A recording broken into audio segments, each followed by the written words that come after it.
कहानी की शुरुआत होती है आज से 65 साल पहले, जब दुनिया न्यूक्लियर वॉर की वजह से लगभग खत्म सी हो गई थी। बिजली और हर तरह के कम्युनिकेशन सिस्टम एक ही रात में पूरी तरह बर्बाद हो गए। पूरी दुनिया बहुत बुरे दौर से गुजर रही थी। तब अमेज़न के जंगलों में एक साइंटिस्ट को जेनेसिस पेड़ मिला। इसके करिश्माई फूल में इतनी ज्यादा ताकत थी कि ये पूरी दुनिया को बिजली दे सकता था। इससे इंसानों ने फिर से सब कुछ बनाना शुरू कर दिया। इस आविष्कार के बाद सभी जेनेसिस पेड़ सरकार के कंट्रोल में आ गए। इस न्यूक्लियर युद्ध के बाद पैदा होने वाले 90% बच्चों में जेनेटिक प्रॉब्लम्स आने लगी। इसके बाद साइंटिस्टों ने यह प्रॉब्लम सॉल्व करने के लिए उसी पेड़ के फूल को ह्यूमन डीएनए में डाल दिया। इसके बाद हर एक इंसान अपनी माँ के पेट से ही कोई ना कोई ताकत लेकर पैदा होने लगा। किसी की सुनने की शक्ति कुछ ज़्यादा ही बेहतर होती तो किसी की नज़र बहुत ज़्यादा ही बेहतरीन। इस तरह की ताकतों के साथ पैदा होने वाले लोगों को जेनेटिक्स बुलाया जाने लगा और ये लोग इस नई दुनिया में बिल्कुल राजाओं की तरह जीने लगे। लेकिन लगभग 10% लोगों का इम्यून सिस्टम थोड़ा कमज़ोर था, जिससे उनके शरीर ने इस फूल को बिल्कुल भी एक्सेप्ट नहीं किया। इन लोगों को स्पेशल्स बोला जाने लगा और इन्हें सिर्फ छोटे मोटे काम दिए जाते, जैसे साफ सफाई, मेंटेनेंस वगैरह। अब हम जेनेसिस इंस्टीट्यूट में क्लोई को देखते हैं, जो इस वक्त एक स्टूडेंट बनकर क्लास ट्रिप पर गई है और उसका व्हीलचेयर वाला पार्टनर लियोन सफाई करने वाला बनकर वहां आया। सबका ध्यान हटते ही लियोन ने एक डिवाइस की मदद से बंद दरवाजा खोला और प्राइवेट एरिया में घुस गया। मैप चेक करते ही उसे पता चला कि 2 गार्ड पास में ही खड़े हैं, तो उसने वहां पर एक छोटा चूहे जैसा खिलौना भेजा। गार्ड्स उसके पीछे गए, उसे पकड़ा तो उस चूहे के अंदर से स्लीप गैस निकली, जिससे दोनों गार्ड बेहोश हो गए। लियोन ने उनकी चाबियां ली, वेंटिलेशन सिस्टम तक गया और गैस का टैंक जोड़ दिया, जिसके बाद स्लीपिंग गैस ने पाइप्स के अंदर से जाकर साइंटिस्टों को सुला दिया। फिर उसने मास्क पहना और लैब में घुसने की कोशिश की, पर उसका कोड गलत निकला। उसने क्लोई को कॉल किया और सही कोड लाने को कहा। मेन लॉबी में क्लोई ने कुछ लड़कों को स्पेशल्स के बारे में बोलते सुना कि उन्हें तो मार देना चाहिए। क्लोई ने उनसे झगड़ा शुरू कर दिया। बाकी बच्चे भी उन्हें उकसाने लगे। एक गार्ड भाग कर आया। क्लोई ने बेचारी बनकर गार्ड से मदद मांगी और उसी वक्त उसकी जेब से नोटबुक चुरा ली। नोटबुक में उसे सही कोड मिला, जो उसने लियोन को भेज दिया। कोड मिलते ही लियोन जल्दी से लैब में घुस गया। उसने अपनी माँ की पुरानी घड़ी निकाली, जिसमें लिखा था कि हम सब एक हैं, हम सब बराबर हैं। ये पढ़कर उसे हिम्मत मिली। उसने एक लीवर खींचा, मशीन खुली और अंदर जेनेसिस ट्री था। उसने एक पुराना हथियार लिया और शीशे के अंदर छेद करना शुरू किया। लेकिन जैसे ही वो फूल तोड़ने लगा, पेड़ ने बहुत सारे स्पाइक्स शूट कर दिए और अचानक से अलार्म बजने लगा। लियोन ने फिर भी फूल को एक ब्लू कैप्सूल में पैक कर लिया। अनाउंसमेंट हुई कि ये बिल्डिंग अब लॉकडाउन में जा रही है और सबको जल्द से जल्द बाहर निकलना होगा। क्लोई लियोन का इंतजार करना चाहती थी, पर गार्ड्स ने उसे बाकी स्टूडेंट्स के साथ बाहर भेज दिया। किसी तरह किस्मत से लियोन भी समय रहते बाहर आ गया। बाहर लियोन ने जानबूझकर क्लोई को टक्कर मारी और उसका टेडी बियर नीचे गिरा दिया। उसने टेडी वापस देने से पहले कैप्सूल को टेडी के अंदर छुपा दिया। जब गार्ड्स ने लियोन की जेब चेक की तो उन्हें सिर्फ एक घड़ी मिली। उन्होंने घड़ी कर लिखी हुई बात का मजाक उड़ाया और साथ ही लियोन को फ्रीक कहकर पुकारा। एक आदमी बहुत ध्यान से सभी स्टूडेंट्स को चेक कर रहा था, लेकिन उसने भी ये तो नहीं सोचा कि इस टेडी के अंदर फूल छुपा हुआ होगा। कुछ देर बाद क्लोई और लियोन सड़क पर बड़ी स्क्रीन पर न्यूज़ देखने लगे। सेनेटर फ्रैंक लोगों से कह रहा था कि पैदा होने से पहले ही क्यों, हम फूल का इस्तेमाल लोगों के जन्म लेने के बाद भी तो कर सकते हैं। इसके बाद फेमस सिंगर मीरा वहां आई। उसने अनाउंस किया कि वो बिना ताकत वाले लोगों की डिस्ट्रिक्ट में फ्री टूर कर रही है, ताकि सब लोग एक साथ मिलकर रहें। अपना हुलिया बदलने के बाद लियोन ने क्लोई को समझाया कि पॉलिटिशियंस और सेलिब्रिटी सिर्फ ड्रामा करते हैं, उन्हें हम जैसे लोगों की कोई परवाह नहीं है। अभी थोड़ी देर पहले सड़क पर एक हमारे जैसे गरीब आदमी को खाने के स्टोर से धक्का देकर निकाल दिया गया। तभी हम देखते हैं कि एक सफाई करने वाला आदमी खिड़की से कुछ मिटा रहा था। वहां लिखा था डेथ टू द जेनेटिक्स, जिसका मतलब था कि सब लोग जेनेटिक्स को देखकर खुश तो नहीं हैं। वहीं मीरा के मैनेजर ने उसे कहा कि हालात खतरनाक हो रहे हैं। स्पेशल डिस्ट्रिक्ट जहां पर वो 10% लोग रहते हैं जिनके ऊपर उस फूल ने काम नहीं किया, वो पहले से बहुत रिस्की है और बहुत ज्यादा भीड़ आएगी, इसलिए ऑटोग्राफ सेशन को कैंसिल करना होगा। मीरा को ये बात बिल्कुल पसंद नहीं आई। उसने कहा कि ऐसे थोड़ी आएगी एकता, मुझे लोगों के सामने जाना होगा, उन्हें अपने जैसा महसूस करवाना होगा। उसने इवेंट को कैंसिल करने से मना कर दिया। क्लोई और लियोन जब घर जाने लगे तो स्पेशल डिस्ट्रिक्ट के गेट पर गार्ड्स ने उनकी आईडी चेक की। लियोन शॉपिंग करने गया, तब क्लोई टीवी पर फ्रैंक का इंटरव्यू देख रही थी। अब फ्रैंक बोल रहा था कि उसने ऐसी दवाई बनाई है जिससे वो 10% लोग जिनके अंदर ताकत नहीं आई थी, वो भी अब इस ताकत को महसूस कर पाएंगे। उन्हें भी अब बाकी सब जैसा बनाया जा सकता है। लोई ये देखकर बहुत खुश हुई, लेकिन लियोन ने कहा कि ये सब झूठ है। फिर वो दोनों अपने घर गए, एक छोटी सी वर्कशॉप में। लोई वहां पौधे उगाती है और लियोन कुछ डिवाइसेस बनाता है। लियोन फूलों से वो हिस्से निकालता है जिनके अंदर ताकत है और उनकी मदद से अपाहिज लोगों के लिए खास तरह के प्रोस्थेटिक्स बनाता है, ताकि वो लोग भी एक आम जिंदगी जी सकें। क्लाइंट्स के पैसों से उनका रोज का गुजारा हो जाता। क्लाइंट्स का काम खत्म होने के बाद एक आदमी ने जेनेटिक डिस्ट्रिक्ट से कॉल किया और कहा कि मुझे कुछ ठीक करवाना है। क्लोई ने मना कर दिया, ये कहकर कि हम लोग कहीं जाकर ठीक नहीं करते, दुकान पर ही आना पड़ेगा आपको। पर जब लियोन ने सुना कि वो आदमी 3 गुना पेमेंट देगा तो उसने कहा कि कोई नहीं, आ जाएंगे। क्लोई डर गई क्योंकि ये थोड़ा इलीगल काम था। लियोन ने उसे समझाया कि मुझे सारा रास्ता पता है, कहाँ पर गार्ड्स हैं कहाँ पर नहीं, वो किसी को भी पता लगे बिना अंदर जा सकता है। अब वो दोनों एक महंगे से रेस्टोरेंट में पहुंचे जहां कुक ने उन्हें पीछे के दरवाजे से अंदर लिया। वो कुक भी उन्हीं की तरह था। उसके पास एक मैकेनिकल सूट था जो उसे चलने में मदद करता है, अपाहिज होने के बाद भी। अचानक एंटी जेनेटिक्स नाम की गैंग मेन दरवाजा तोड़कर अंदर घुस गई और उन्होंने बिजली भी काट दी। लियोन ने सूट ठीक करने का काम पूरा किया। कुक ने कहा कि मैं देख कर आता हूं बिजली कैसे चली गई, साथ ही आपके पैसे भी ले आऊंगा। गैंग ने अब रेस्टोरेंट को तोड़ना शुरू कर दिया और खास शक्तियों वाले इंसानों को मारना भी। कुछ ही मिनटों में बहुत से टेबल्स टूटे पड़े थे और बहुत सारी लाशें जमीन पर थी। फिर गैंग का लीडर दीवार पर कुछ लिखने लगा। इतने में कुक वापस किचन में आया। उसके शरीर पर खून लगा हुआ था। उसने अपनी आखिरी सांसें भरते हुए क्लोई और लियोन को बताया कि बाहर क्या हो रहा है और फिर दम तोड़ दिया। अब क्लोई और लियोन ने भागने की कोशिश की, लेकिन पीछे के दरवाजे पर ताला लगा हुआ था। अब उन्हें यहां से भागने के लिए कुछ तो दिमाग लगाना पड़ेगा। लियोन ने क्लोई से कहा कि कुक का मैकेनिकल सूट पहनने में मेरी मदद करो। कुछ मिनट बाद 2 गैंग वाले किचन में आए। उन्हें सिर्फ मरा हुआ कुक ही दिखाई दिया क्योंकि क्लोई और लियोन छुप कर बैठे थे। वो लोग दीवार पर कुछ लिखते हुए बात कर रहे थे कि कल एक छोटा शो होगा और अगले दिन बहुत बड़ा काम। एक गुंडे ने अपने कुछ आइडिया देने की कोशिश की, लेकिन बॉस ने चाकू दिखाकर धमकाया कि प्लान में कोई बदलाव नहीं होगा। ठीक है, एक आदमी ने कागज गिरा दिया और क्लोई ने उसे उठाया। पुलिस की आवाज आई तो गुंडे निकल गए। अचानक लियोन के सूट ने कंट्रोल छोड़ दिया। सूट ने खुद ब खुद उसे खड़ा कर दिया और काउंटर पर फेंक दिया। दोनों आदमी उसके पीछे आए तो लियोन ने बर्तनों और गर्म पानी का इस्तेमाल करके उनसे लड़ाई की। लड़ाई के दौरान बॉस का मास्क हिल गया और उन्हें उसका चेहरा दिख गया। गुंडों ने लियोन को काउंटर पर दबा दिया और क्लोई उसे बचाने कूद पड़ी। फिर लियोन ने गुंडों के ऊपर आटा फेंका और जल्दी से वहां से निकलने की सोची। अब वो क्लोई के साथ एग्जिट की तरफ भागने लगा। सूट की ताकत से लियोन ने दरवाजा तोड़ दिया और वो दोनों वहां से बाहर निकल गए। बाहर लियोन को सूट में चल पाना बड़ा मुश्किल सा हो गया तो क्लोई उसे संभाल कर एक गली में ले गई। पुलिस की गाड़ियां पास से निकल गईं पर उन दोनों को नहीं देख पाई। क्लोई ने हिसाब लगाया कि सूट की टांग थोड़ी टूट सी गई है, इसीलिए वो लियोन को घर तक सहारा देते हुए ले गई। अगले दिन रिपोर्टर्स ने पूरा केस दिखाया और फिर सिक्योरिटी कैमरास की एक फोटो में लियोन और क्लोई भी थे। अब मीडिया बातें फैलाने लगा कि शायद ये भी गैंग के लोग हैं। सारी इंफॉर्मेशन निकाली गई ताकि पुलिस को भेजी जा सके। स्पेशल फोर्सेस के कैप्टन हजिज ने कहा कि ये बिना खास शक्तियों वाले लोगों का जो एरिया है ना, ये क्राइम का अड्डा बन चुका है। हम जल्द ही स्पेशल डिस्ट्रिक्ट के ऊपर रेड करेंगे। लियोन और क्लोई डर गए क्योंकि उन्होंने उसे पहचान लिया था। दरअसल वो उसी गैंग का लीडर है जिसका चेहरा उन्होंने पिछले दिन लड़ाई में देखा था। क्लोई ने वो कागज खोला और पता चला कि वो मीरा के कॉन्सर्ट का फ्लायर है जिसके अंदर एक छोटा सा मैप बना हुआ है। वो लोग समझ गए कि इस गैंग वाले लोग कॉन्सर्ट पर हमला करेंगे और इस बात के लिए दोषी हम जैसे लोगों को ठहराया जाएगा। लियोन डरकर सामान पैक करने लगा ताकि वो शहर छोड़ दें, पर क्लोई ने कहा कि हमें लोगों को बचाना होगा। सिर्फ हम दोनों हैं जिसे पता है हमला कहां होने वाला है। बहुत सारे निर्दोष लोग मरेंगे वहां पर। क्या हम ऐसा होने देंगे? इस पर लियोन ने कहा कि एक ऐसा आदमी जिसका नीचे का शरीर चलता नहीं और एक 12 साल की लड़की क्या कर लेंगे।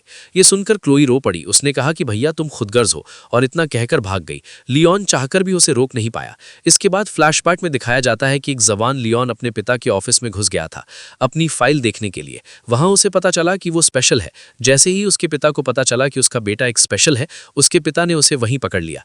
ये सब याद करके और अपनी माँ की घड़ी को देखकर लियोन ने फैसला किया कि उसे कुछ तो करना होगा। कुछ घंटों बाद क्लोई वापस आई और लियोन को सूट को ठीक करते हुए देखा। उसने लियोन की सूट पहनने में मदद की। लियोन ने अपने हाथ पांव थोड़े चलाकर देखे और कहा कि वो यूजिस को पकड़कर उसके गुनाह कबूल करवाएगा उससे। लियोन ने कुछ अबाड़ कबाड़ चीजों से अपने लिए हथियार बना लिए और लोहे तक को मोड़ देने की अपनी ताकत दिखाई। क्लोई को सूट के अंदर कुछ खास तरह की तारें दिखीं तो वो एक केमिकल बनाने दौड़ी जिससे सूट में लगे हुए हथियार एक्टिवेट हो जाएं। उसी वक्त मीरा स्पेशल डिस्ट्रिक्ट में कॉन्सर्ट कर रही थी। जनता उसे देखकर पूरी तरह बेकाबू हो गए। फैंस को लोग धक्का मारने लगे। सिक्योरिटी उन्हें जैसे तैसे पीछे कर रही थी। कॉन्सर्ट के बाद मीरा बस में चढ़ने जा रही थी, तब गार्ड्स ने उसकी सिक्योरिटी और मैनेजर को मारकर गिरा दिया। फिर रेबल्स ट्रक में आ गए और दीवारों पर अपना मैसेज लिखने लगे। हजिज ने मीरा को धमकाया कि चुपचाप हमारे साथ चलो वरना बुरा होगा। तभी लियोन वहां पर सूट और मास्क पहने आ गया। वो बैल्कनी से नीचे कूदा और सीधा हमला करना शुरू कर दिया, लेकिन क्लोई की केमिकल्स की वजह से सूट में पौधे उग गए। ये देखकर गुंडे हंसने लगे, लेकिन लियोन ने उन पौधों का ही इस्तेमाल कर लिया। एक आदमी गैस से गिर गया, दूसरा बेलों में उलझ गया। क्लोई ने एक चोरी की हुई गाड़ी से मीरा को आवाज लगाई, जबकि लियोन हजज और उसके लोगों से लड़ने लगा। शुरुआत में तो लियोन बढ़िया मुक्के पेल रहा था, लेकिन फिर पूरी गैंग ने उसे घेर कर नीचे गिरा लिया। तब क्लोई ने गाड़ी से एक आदमी को टक्कर मारी। लियोन मौका देखकर गाड़ी में बैठ गया, लेकिन मीरा चीखने लगी। समझाने का वक्त नहीं था तो क्लोई जल्दी से गाड़ी भगाकर सबको वहां से ले गई। उन दोनों ने जल्दी से घर पहुंचकर दरवाजे बंद कर दिए। बाहर गैंग वाले उन्हें सड़कों पर ढूंढ रहे थे। वहीं टीवी पर रिपोर्टर्स बोल रहे थे कि मीरा को किडनैप करने की कोशिश की गई, लेकिन एक अनजान हीरो ने उसे बचा लिया। दूसरी ओर मीरा ने देखा कि लियोन घायल हो गया था। अब उसने जल्दी से लियोन के जख्मों पर मरहम पट्टी की और बताया कि मैं पहले एक डॉक्टर बनना चाहती थी। क्लोई ने लियोन की एकदम फ्लावर हीरो जैसी ड्राइंग बना दी, जो लियोन को तो बिल्कुल पसंद नहीं आई, लेकिन मीरा ने कहा कि नहीं है तो बढ़िया। अब लियोन ने मीरा को हजस का सच बताया। इस पर मीरा कहने लगी कि देखो, अब मैं जल्द से जल्द घर जाना चाहती हूँ। कल मेरा एक इवेंट है फ्रैंक के साथ फैमिली प्लानिंग सेंटर में। लियोन को लग रहा था कि एंटी जेनेटिक्स गैंग का अगला टारगेट फ्रैंक होगा। आज उन्होंने मीरा पर हमला किया था, तो वो कल फ्रैंक पर जरूर करेंगे। ये गैंग जन्म होने के बाद लोगों में होने वाले एनहांसमेंट या बदलाव के खिलाफ थी। ये मानते थे कि जो जैसा पैदा हुआ है वो हो गया। मीरा इस सब के बारे में पुलिस को आगाह करना चाहती थी, पर लियोन ने मना कर दिया, क्योंकि हजिस भी तो एक पुलिस कमांडर ही है। अब उन लोगों ने मिलकर आगे का प्लान बनाया।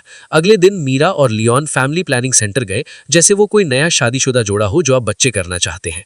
मीरा फेमस थी तो उसने डॉक्टर से कहा कि सर, मैंने अपॉइंटमेंट नहीं ली और ना ही किसी को आज तक अपने पति के बारे में बताया, क्योंकि मैं मीडिया से अपने परिवार को बचाना चाहती हूँ।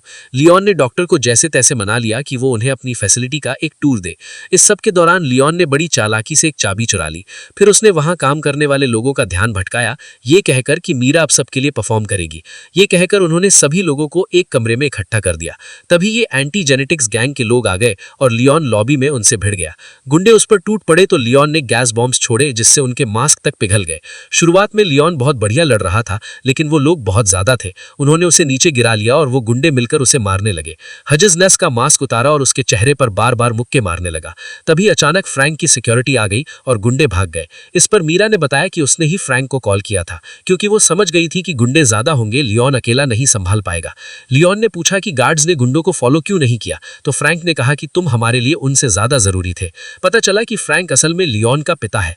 क्लोई ये सुनकर पूरी तरह चौंक गई। वो सोच में पड़ गई कि लियोन ने आज तक उससे झूठ कहा कि उनके पिता मर चुके हैं। वो नाराज होकर वहां से भाग गई। अब रिपोर्टर अंदर आ गए तो उन्हें देखते ही फ्रैंक का पॉलिटिशियन मोड ऑन हो गया। उसने कहा कि मेरा बेटा एक प्रूफ है कि जेनेटिक्स और ऐसे लोग जिनके ऊपर फूल ने काम नहीं किया, उन लोगों के बीच में गैप बहुत ज्यादा बढ़ गया है। इसीलिए कल वोट बड़े ध्यान से देना। एक हफ्ते बाद अनाउंस हुआ कि फ्रैंक के प्रोजेक्ट को लगभग सबने अप्रूव कर दिया है। बहुत सारी बसेस स्पेशल डिस्ट्रिक्ट में आई और सभी गरीब लोगों को शहर के बाहर एक मेडिकल कैंप में भेज दिया गया। इस ट्रीटमेंट के बाद उन लोगों के अंदर भी कोई कमी नहीं रहेगी, तो इसीलिए उनकी रहने की जगह यानी स्पेशल डिस्ट्रिक्ट को खोल दिया जाएगा और सभी लोग आराम से एक साथ रहेंगे। कोई रोक टोक नहीं होगी बीच में। मेडिकल सेंटर में लियोन पूछने लगा कि क्लोई कहां पर है, लेकिन फ्रैंक ने बताया कि हम लोग उसे नहीं ढूंढ पाए। जब लियोन ने फ्रैंक का नाम लिया तो फ्रैंक ने टॉपिक बदल दिया। उसने कहा कि तुम इस सब की चिंता मत करो, मैं बस तुम्हारा इलाज करना चाहता हूं। लियोन ने याद दिलाया कि जब आपने मां का इलाज करने की कोशिश की थी तो वो मर गई थी, याद है आपको? फ्रैंक ने माफी मांगी और ये माना कि मुझसे गलती हुई है। उसने बताया कि तुम्हारी मां ने एक लेटर भी छोड़ा है, लेकिन मैं आज तक डर रहा था उसे तुम्हें देने से। जब तक मैं हिम्मत जुटा पाता तुमने घर छोड़ दिया था। अब लियोन ने लेटर खोला। उसकी मां ने लिखा था कि मुझे तुम लोगों को छोड़ना पड़ा, उसके लिए मैं माफी चाहती हूँ। वो चाहती थी कि लियोन एक अच्छा आदमी बने, लेकिन उसे डर था कि लियोन के अंदर का गुस्सा उसके दिल को खा जाएगा, उसके अंदर कड़वाहट आ जाएगी। उसने कहा कि बेटा, लोगों को माफ करना सीखो, क्योंकि कोई भी आखिर तक साथ नहीं होता। ये सब पढ़कर लियोन अपनी मां को याद करके रोने लगा। मीरा वहां आई और लियोन को ताजी हवा के लिए बाहर ले गई। बाहर घूमते हुए लियोन को क्लोई दिख गई तो उसने उससे माफी मांगी। क्लोई भी अपने भाई से ज्यादा वक्त तक गुस्सा कैसे रह पाती। फिर लियोन ने बताया कि मुझे लगता है फ्रैंक ने ही सारे हमले करवाए हैं ताकि उसका प्रोजेक्ट अप्रूव हो जाए, लेकिन उसे पकड़ने से पहले उन्हें उसके खिलाफ सबूत ढूंढना होगा। क्लोई को एक आइडिया आया और उसने एक आदमी से जिसके पास आई प्रोस्थेटिक है उसका कैमरा मांग लिया।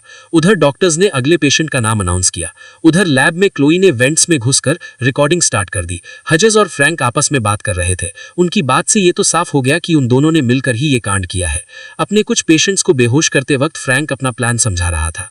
वो इन लोगों के दिमाग से खास तरह के जीन को निकालना चाहता था। फिर वो उस जीन को उन लोगों के अंदर इंजेक्ट करेगा जिनके अंदर खास ताकत थी। फ्रैंक इसे इंसानों का अगला एवोल्यूशन कह रहा था। फ्रैंक ने बताया कि इससे वो लोग और बेहतर हो जाएंगे, हमेशा जवान रहेंगे चाहे कोई भी उम्र हो। उसे स्पेशल्स यानी इन अपाहिज लोगों की कोई परवाह नहीं थी। इन लोगों का तो सिर्फ वो इस्तेमाल करना चाहता है, उस जीन को निकालने के लिए। थोड़ी देर बाद क्लोई ने टेंट में सबको रिकॉर्डिंग सुनाई। मीरा रोते हुए वहां मौजूद सभी स्पेशल से माफी मांग रही थी, क्योंकि उसे इस बारे में कुछ नहीं पता था। लियोन ने अपनी मां के मैसेज को दोहराया कि हम सब एक बराबर हैं, हमारे अंदर कोई कमी नहीं है, इंसान है हम भी। ये बातें कहते हुए उसने सबको लड़ाई के लिए उकसाया। उसने कहा कि मुझे किसी भी हालत में मेरा सूट चाहिए। इस पर क्लोई ने बताया कि मैंने पहले ही स्टोरेज की चाबियां चुरा ली है। अगले दिन फ्रैंक और कुछ नर्सेज लियोन के कमरे में आ रहे थे उसका इलाज करने के लिए। लियोन ने चद्दर के नीचे अपना सूट पहना हुआ था। उसने तुरंत अपने पिता को पकड़ लिया और नर्सेज से वो इंजेक्शन छीन लिया। फ्रैंक ने कहा कि मैंने ये सब तुम्हारे लिए किया है बेटा, मैं तुम्हारा इलाज करना चाहता हूं। लेकिन लियोन ने कहा कि तुम एक हैवान हो और कुछ नहीं। अब लियोन ने उसे कमरे के अंदर बंद कर दिया। उसने क्लोई से थोड़ा बारूद लिया और सिक्योरिटी रूम की तरफ दौड़ने लगा। वहां मौजूद गार्ड से लड़कर उसने उन्हें गिरा दिया, लेकिन एक गार्ड ने जल्दी से अलार्म बटन दबा दिया ताकि सबको इस गड़बड़ी का पता चल जाए। उधर क्लोई ने कैमरा को कंप्यूटर से कनेक्ट किया ताकि वो पूरी रिकॉर्डिंग पुलिस को भेज सके सबूत के तौर पर। लियोन के जाने से पहले मीरा ने उसे किस किया और कहा कि लौटकर जरूर आना। उधर टेंट वाले एरिया में हजिज अपनी गैंग के साथ आ चुका है। लियोन और स्पेशल्स ने उन्हें घेर लिया और बहुत बड़ी लड़ाई शुरू हो गई। स्पेशल्स के पास सिर्फ बर्तन, पाइप्स जैसी नॉर्मल चीजें थीं, लेकिन उनकी तादाद ज्यादा होने की वजह से लड़ाई बराबर की चल रही थी। वहीं लियोन का सूट उसे एक वक्त पर बहुत सारे लोगों से लड़ने की ताकत दे रहा था, लेकिन हजिज ने बैकअप बुला लिया और हथियारों वाले बहुत से लोग आ गए। कई स्पेशल्स लड़ते हुए गिर रहे थे। वहीं लियोन हजिज से अकेले लड़ रहा था। कुछ देर बाद हजिज ने लियोन को नीचे गिरा दिया और लियोन भागकर बचने की कोशिश की। उधर सिक्योरिटी रूम में एक आदमी ने मीरा को गले से पकड़ लिया। तभी एक स्पेशल वहां आया और जल्दी से उस आदमी को मार गिराया। कंप्यूटर ने आखिरकार फुटेज अपलोड कर ही दी और क्लोई ने जल्दी से पुलिस को बुलाया। उधर लैब में लियोन अपनी जान बचाने के लिए रेंग रहा था। हजिज ने पीछे से आकर उसे मारा। अब टेबल्स और कंट्रोल पैनल के बीच में उनकी लड़ाई हो रही थी। लियोन ने जेनेसिस पेड़ की मशीन खोल दी और फिर एक चीज फेंक कर मारी, जिससे शीशे के ऊपर क्रैक आ गया। उसकी इस हरकत के बाद तो हजिज ने लियोन को पकड़कर और मारा और उसे मशीनों के ऊपर फेंक दिया। इससे पूरा शीशा ही टूट गया। अब हजिज उसे मारने ही वाला था जब लियोन ने अचानक ही एक फूल तोड़ लिया। अब तक वो जान चुका था कि फूल तोड़ने से पेड़ के अंदर से स्पाइक निकलेंगे। वो हजिज के चेहरे में घुस गए और वो गिर पड़ा। वहीं पुलिस ने आकर फ्रैंक के सारे लोगों को अरेस्ट कर लिया। उन्हें कई सारे सबूत भी मिले। तभी क्लोई और मीरा लियोन को देखने के लिए भाग कर आई और इस बार लियोन ने आगे बढ़कर मीरा को किस किया। एक हफ्ते बाद सभी न्यूज चैनल्स फ्रैंक के इस घिनौने प्लान को एक्सपोज कर रहे थे। लोग कह रहे थे